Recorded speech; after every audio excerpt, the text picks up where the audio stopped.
Theological என்று சொல்லும்போது நான் படித்த பல கல்லூரிகளிலே கிறிஸ்தவத்தினுடைய தியாலஜிக்கல் என்று சொல்லக்கூடிய அந்த தியாலஜிக்கலை ஒழுங்காக இதுவரைக்கும் ஒரு காலேஜிலே நான் சொல்லிக் கொடுத்தது நானும் படித்தது.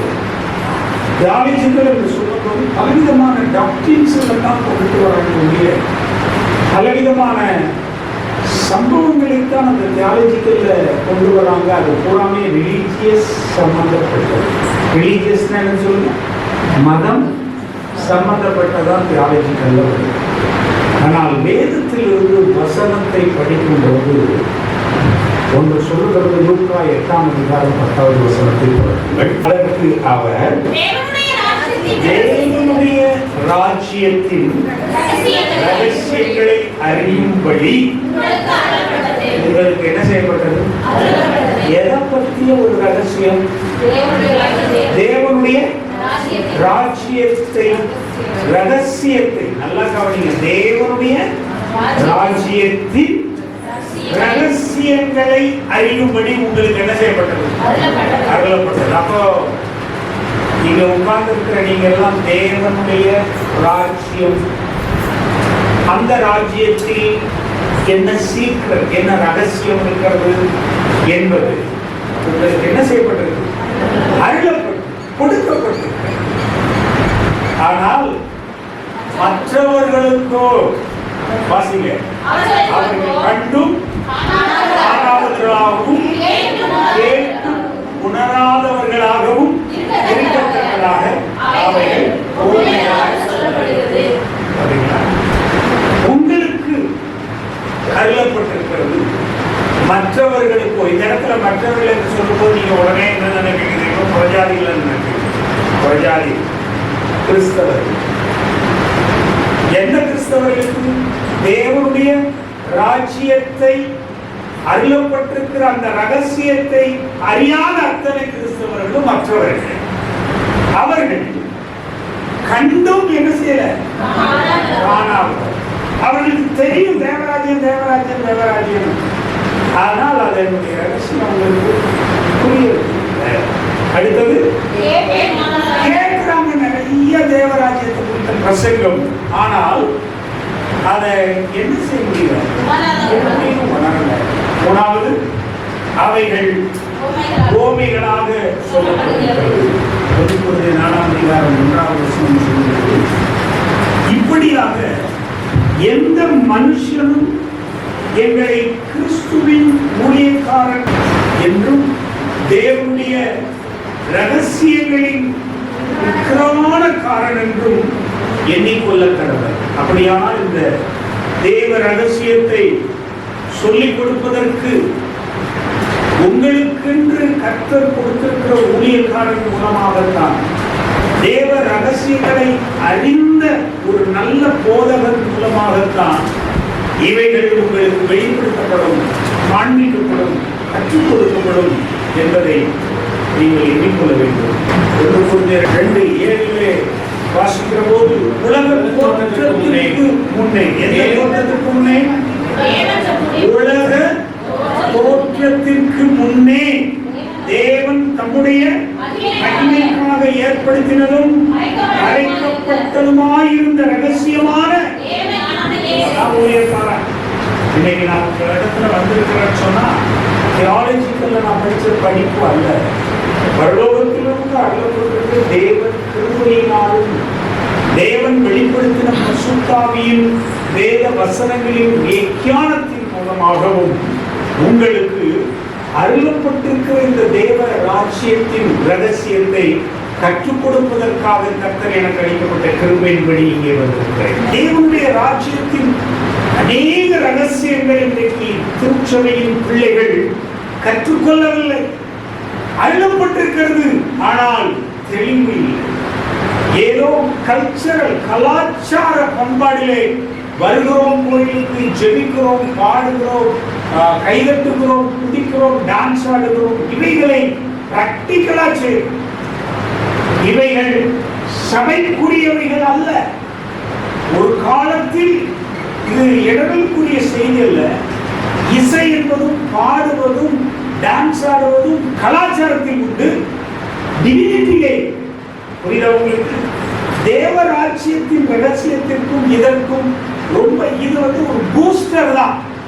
உங்களை உற்சாகப்படுத்த வேண்டியதற்காக நரம்புகளை இரத்த ஓட்டங்களை ஓட்டச் செய்து மூளைகளிலே அந்த கசிவுகளை ஏற்படுத்தி ஒவ்வொருவரும் தங்களை மறந்து இசையிலே கலந்து கொள்ளக்கூடிய அளவிற்கு அவர்களை மாற்றுவதற்காக கொடுக்கப்பட்டிருக்கிற பூஸ்டர் இவைகள். ஆனால் இவைகளை அறிகிற அறிவை காட்டிலும் நீங்கள் அறிய வேண்டியது என்ன சொல்லுங்க? எந்த ராஜ்யத்துக்குரியதா? தேவனுடைய ராஜ்யத்துக்குரியதா. பூமிக்குரியவைகளை அல்ல. பூமிக்குரிய வாழ்க்கைக்காக கிறிஸ்தவ வாழ்க்கை இல்லை. கிறிஸ்தவ கோயிலுக்கு போனா இயேசு சுகமாக்குவார்கள். கிறிஸ்தவ கோயிலுக்கு போனா வியாதி சுகமாகும். கிறிஸ்தவ கோயிலுக்கு போனா கடன் தீரும். இது எல்லாம் உங்களுக்கு நாங்கள் கொடுக்கிற உற்சாகத்திற்காகவும் நம்பிக்கைக்காகவும் கொடுக்கிற காரியம். இவைகளிலும் மேன்மையானவை நீங்கள் அறிய வேண்டியது the mystery of the kingdom. தேவ ராஜ்யத்தின் மறைவான ஒரு ரகசியம் என்ன என்பதை நீங்கள் அறிந்து கொண்டால் இவைகளெல்லாம் தன்னால கூட்டி கொடுக்கப்படும். அதனாலதான் அங்க சொன்னார், முதலாவது தேவனையும் அவருடைய ராஜ்யத்தையும் தேடுங்கள், அப்பொழுது இவைகளெல்லாம். தேவனையும் அவருடைய நீதியும், தேவனுடைய ராஜ்யத்தை அவருடைய நீதியும் என்ன செய்யுங்க. அதனாலதான் தேவ ராஜ்யத்தை குறித்து இன்றைக்கு உங்களுக்கு தெளிவாக விளக்கி சொல்ல கர்த்தர் எங்களை போன்ற உக்கிரானக்காரனை அனுப்பியிருக்கிறார்.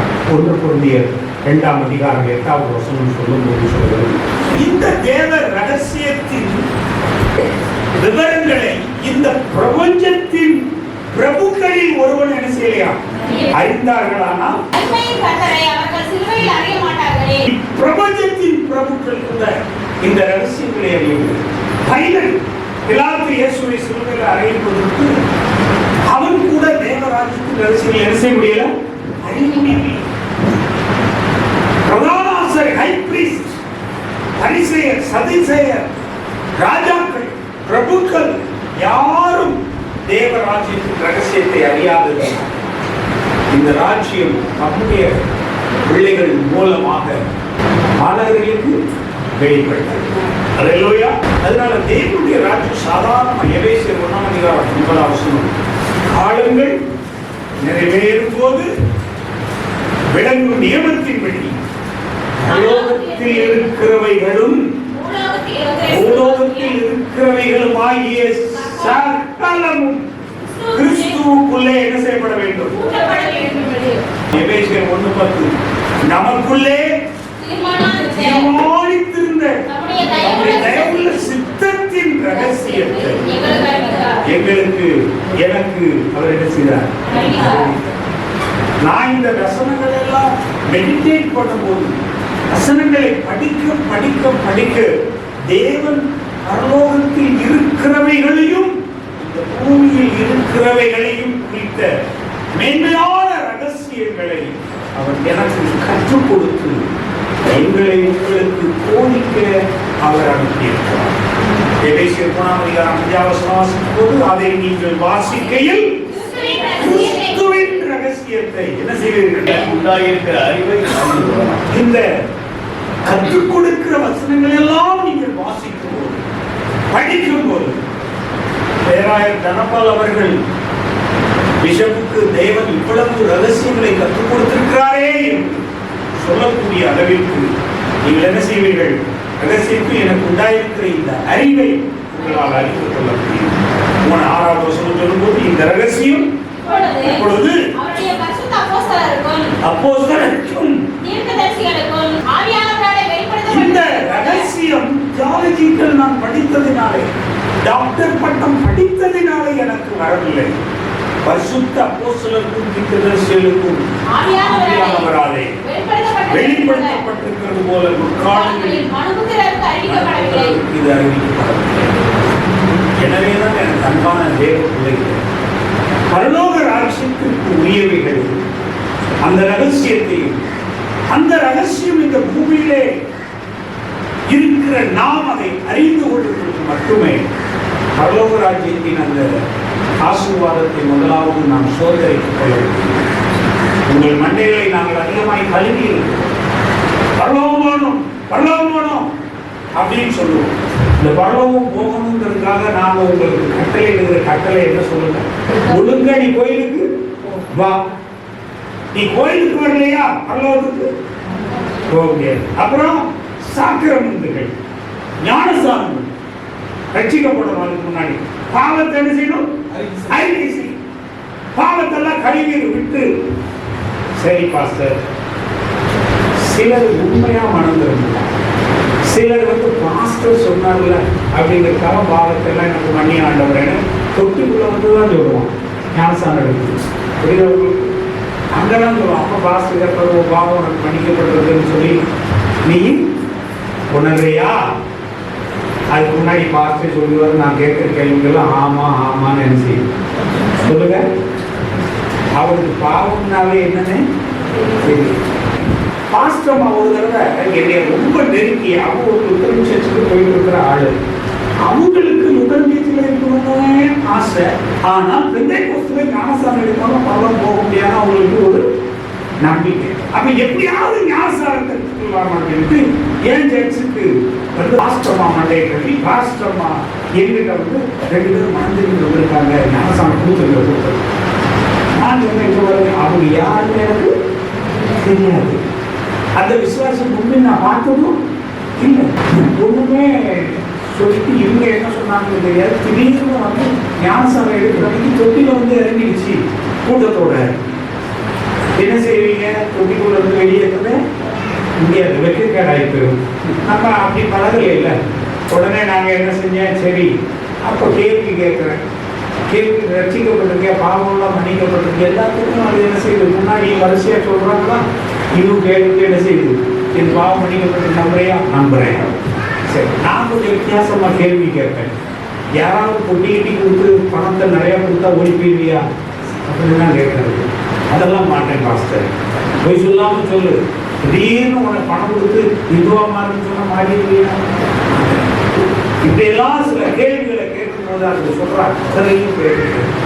அதில் முக்கிய இருக்கிறோம். ஏன்னா அவங்க தண்ணிக்குள்ள இருந்து சட்டம் கொடுக்குறாங்க ஞானஸ்தானம்.